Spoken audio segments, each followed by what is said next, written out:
We're an interesting state in the last presidential election. We're one of the few states to vote more for Senator McCain than President Bush in that election. Yet we have 3 or 4 Democratic representatives, 2 Democratic senators, and a Democratic governor with a huge approval rating.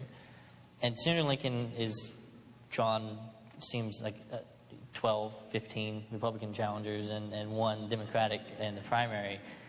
What happened to her? 4 or 6 years ago, she had both the support of labor unions and the U.S. Chamber of Commerce, and now she's getting hit from both sides. Well, I'm no expert in Arkansas politics, and I bet everybody in this room could probably explain this better than I could. But in terms of the halter challenge, it is one thing to be, I think it is one thing to be a moderate Democrat, to be a conservative Democrat. It's another thing to seem to not want to be a Democrat.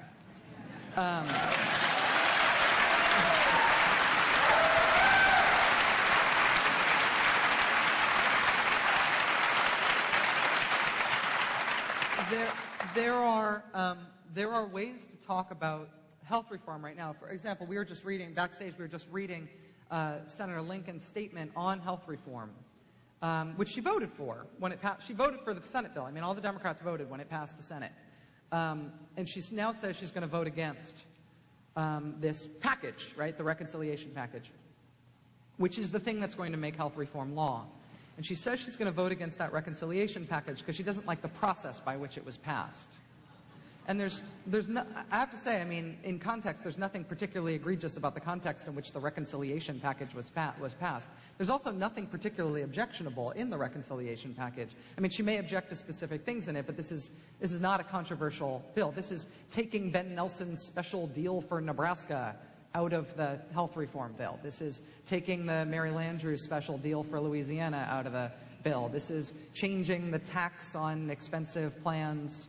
I mean, this is not red meat stuff that's going on in the reconciliation package. And so, again, I think it is one thing to be a conservative-minded member of the Democratic caucus, but to not be able to explain why you're voting for what you're voting for, to not actually seem to believe in the things you were elected because you said you wanted to do them, is to afford, I think, is to make yourself a soft target from all sides.